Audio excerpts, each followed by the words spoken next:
nosotros lo llamamos redes de cuido. Hoy día, pareciera esa, digamos, la aceptación que tiene el concepto de red de cuido. Y ahora lo voy a explicar con más precisión. Pero recuerdo que más bien en el pasado solíamos hablar de argollas, ¿verdad? La argolla política, que eran efectivamente casi que lo mismo que una red de cuido.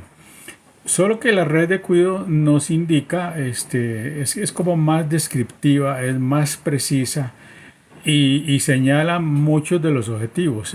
En primer lugar, es una red, es decir, una red es un grupo en este caso social, un grupo de personas, grupos familiares, grupos cantonales, grupos distritales, estructuras dentro de los partidos políticos, ¿verdad? De las grandes formaciones políticas de Costa Rica, del Partido Liberación Nacional, de la Unidad Social Cristiana, llegaron a formar redes,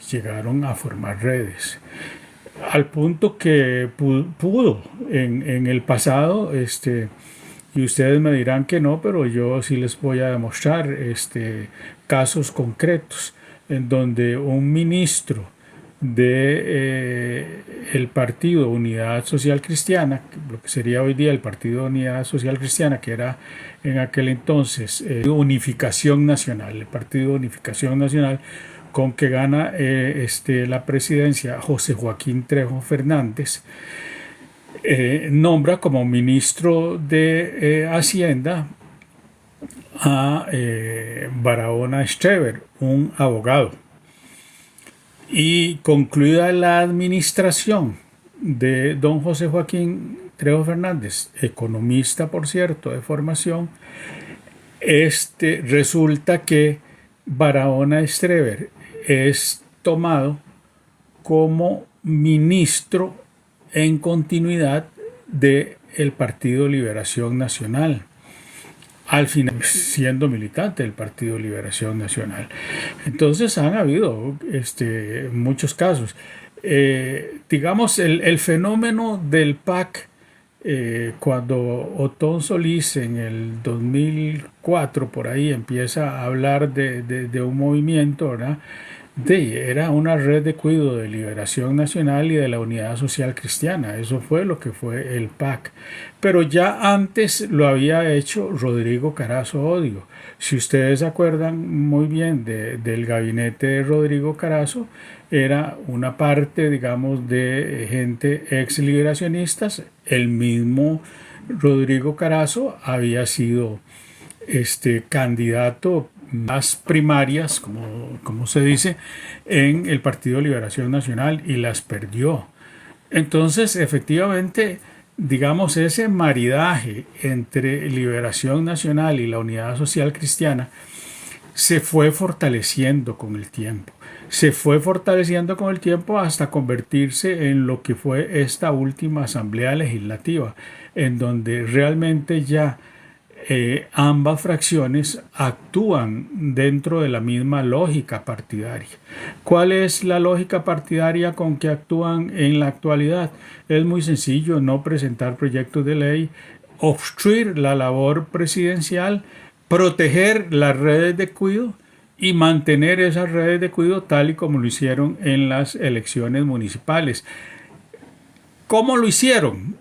En primer lugar, alertando al Tribunal Supremo de Elecciones de establecer medidas en la lógica política costarricense completamente erróneas, incluso en la lógica política internacional, que era la absoluta equidad de género, que los partidos políticos tuviesen que inscribir 50% de hombres y 50% de mujeres. Si eso no hubiese sido así, el partido Aquí Costa Rica Manda hubiese tenido por lo menos una mayor presencia.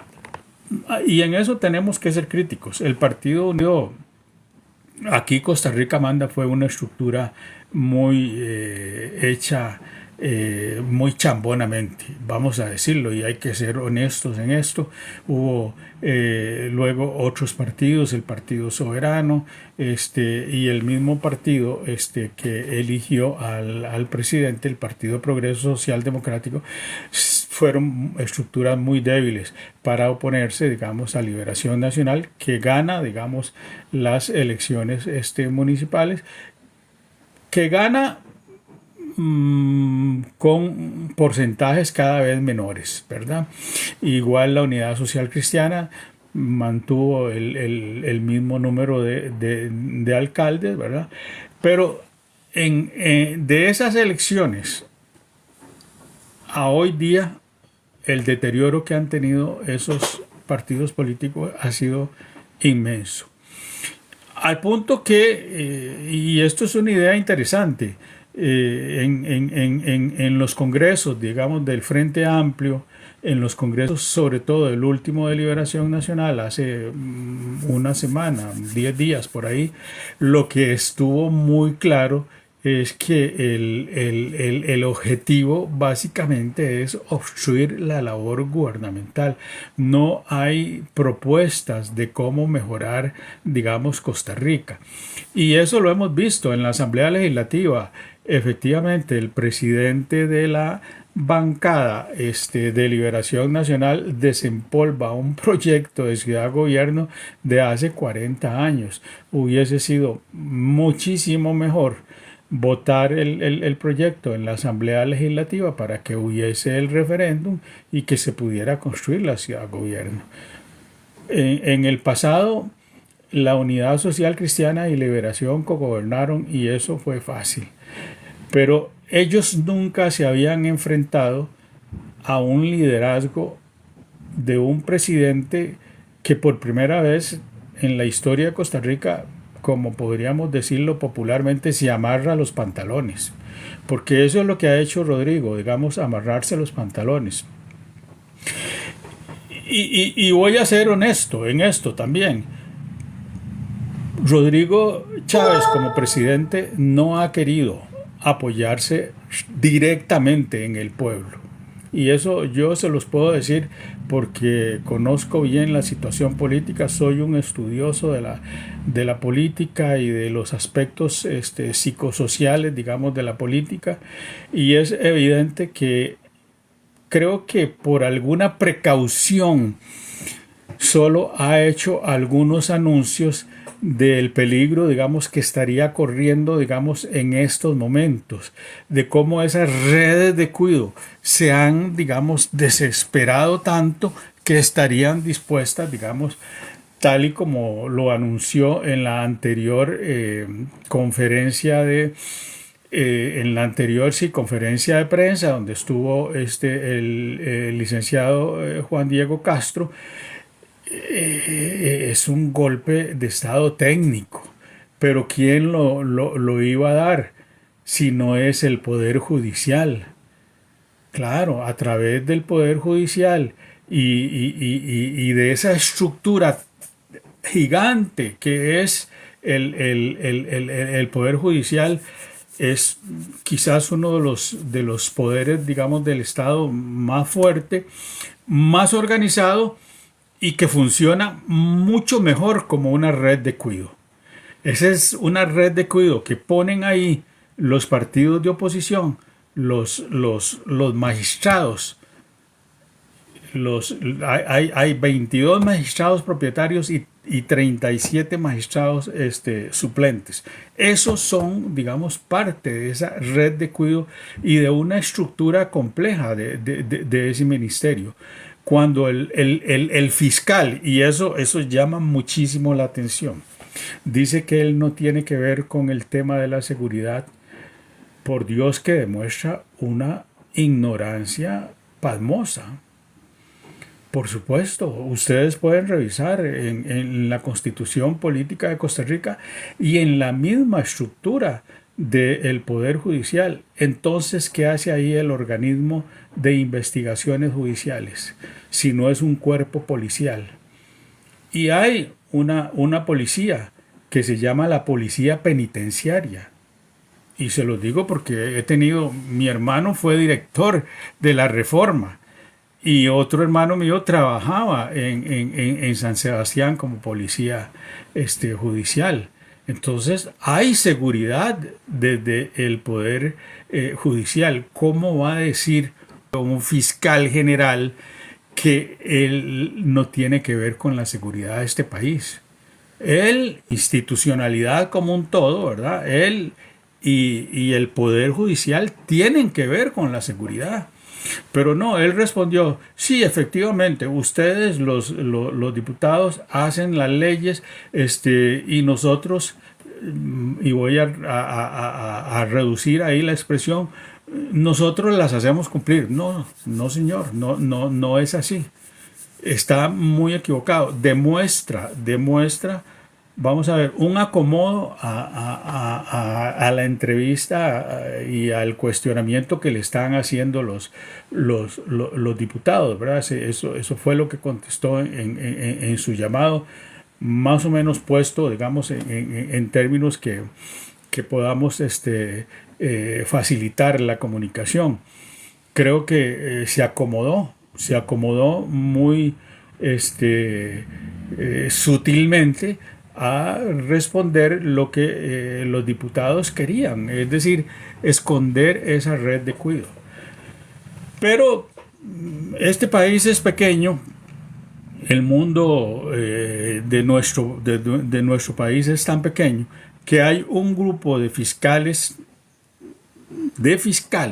dentro del Poder Judicial que mandaron una nota dejando constancia de la preocupación por la actitud del fiscal general Carlos Díaz con respecto a los casos que se ventilan, digamos, en el Poder Judicial, y que en respeto le piden ellos a su rango, al rango de fiscal general de la República, pero en respeto a la institucionalidad de Costa Rica, que lo más conveniente para el fiscal general es renunciar. Y ustedes ven ahí una red de cuidado. Los fiscales se pronuncian, la Asamblea Legislativa lo interroga, la Asamblea Legislativa le hace preguntas sencillas, fáciles, ¿verdad? Al punto que él sale lleno de fuerza, ¿verdad? Como para decirle al público, porque es al público, es a nosotros, a quien nos lo dijo a través de los medios de prensa que lo entrevistaron, dijo, a mí me puso Dios. Qué falta de respeto absoluto a la población costarricense, digamos, a la mayoría de nuestra población que es católica o es evangélica, que cree en un Dios. ¿Cómo va a ser posible que un fiscal general diga que lo puso Dios? Ahí extravió completamente su ruta. Sin embargo, la misma Asamblea Legislativa le perdonó esa comparecencia tan floja, tan débil, y llevó entonces la alerta a que esos fiscales le pidan la renuncia. Y si ustedes, yo la reviso todos los días La Nación, conocerlo de cerca. Al enemigo hay que conocerlo de cerca, hay que estudiarlo. Es como una partida de ajedrez. Yo tengo que saber cómo mueve las piezas el otro y cómo las muevo yo y cuál es el mejor movimiento que puedo hacer. Esa red de cuidado que está ahí instalada en el Poder Judicial, esa pieza se les cayó. Ese rey, en un movimiento indebido, y para los que juegan ajedrez, se ahogó. Se quedó sin movimientos, está ahogado. A cualquier movimiento que haga es un movimiento que va a terminar en lo que usted y yo estamos pensando, en que va a finalmente, si es un hombre decente, va a renunciar. Si es un hombre decente, va a renunciar. Si no lo es, va a esperar a que lo destituya. Pero Carlos Díaz es parte de esa red de cuidado. es parte de ese sistema de argollas que no se requiere para llegar a esos cargos altos títulos. La vieja sociedad costarricense creía en los títulos, ¿verdad? Y claro, si se tenía títulos se era inteligente. Eso se ha venido abajo en esta sociedad y en eso está bien. La sociedad hoy día dejó de creer en los títulos y todos cuando los tenemos dejamos de creer en los títulos.